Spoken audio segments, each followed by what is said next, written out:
balik sa GMA Regional TV Live ang mga kapuso sa mga cat lovers diha. Tuna ko ni usa ka islet sa sakop ni siya sa Panglao, Bohol nga karon na inhabit ko ni og ubay-ubay nga mga iring nga gipang labay sa dapit. Mao nga nanawagan karon og tabang ang usa ka organisasyon aron nga maabagan sab kining maong mga pets nga gipang labay sa maong lugar. Makauban nato karong buntaga mga kapuso. Sakop ni siya mga kapuso sa usa ka organisasyon sa mga bulanon nga mahiligon kaayo sa mga iring, si Ma'am Earl Daguplo. Good morning, Ma'am Earl. Good morning. Good morning, everyone. Kay salamat, ma'am, sa pag-uban ka namo karong buntaga. Can you tell us more about this islet, ma'am, off the coast of Panglao? Ang kaning island is called, it's called Gakang.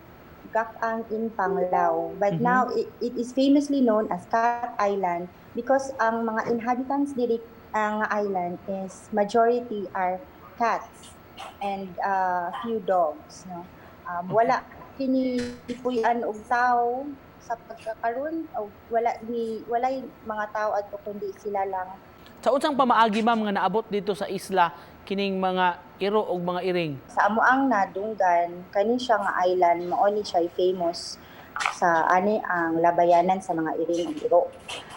For the reason nga dili sila kabalik. Sa inyong pag-adto, Ma'am Earl, mga approximately mga pila man ka iring ug mga iro ang naadidto?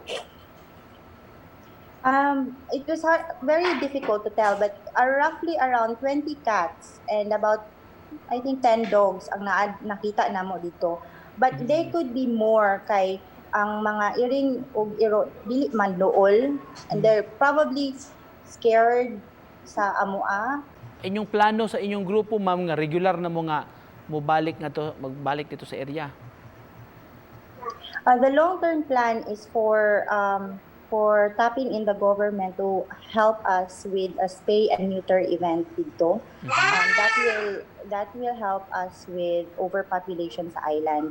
And then we will also be tapping in specialists and experts para at least magamaan sila og a bit of shelter. Okay, one of the problems that we saw during our time there was kanang wala sila shelter. Makasubo din ni siya, ma'am, kay kung kaniadto moingon nga sa agon lang ang iring, sa unahan nga barangay or layo-layo gikan sa balay, pero kani murag sa isla day ipanglabay na nun ang mga iring?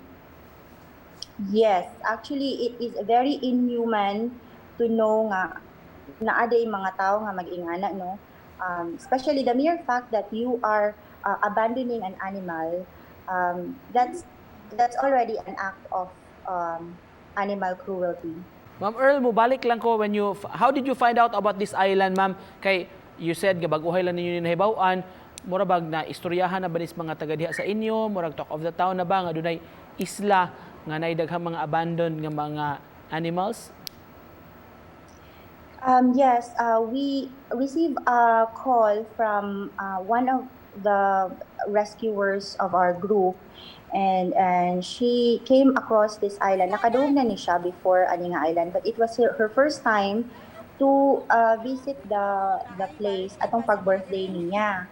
And when she relayed to us the situation there, medyo emotional kay pet lover manggupod siya. So she was emotional. We were also moved and we took action immediately. All right, to close this conversation, Ma'am Earl, sino na kay gusto nga ipaabot nga mensahe sa mga nagtan-aw nato karon, dili mga bulanon, mga Bisaya? Kung dili galing ninyo kaya, there are organization and there are other people who are willing to help. So dapat dili na i-appeal sa inyong option to abandon and kill animals.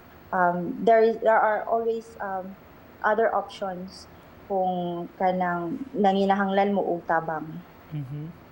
Very well said. Ma'am, we'd like to thank you for your time this morning. Salamat sa imong mga inputs, Ma'am Earl Daguplo. Thank you po. Thank you.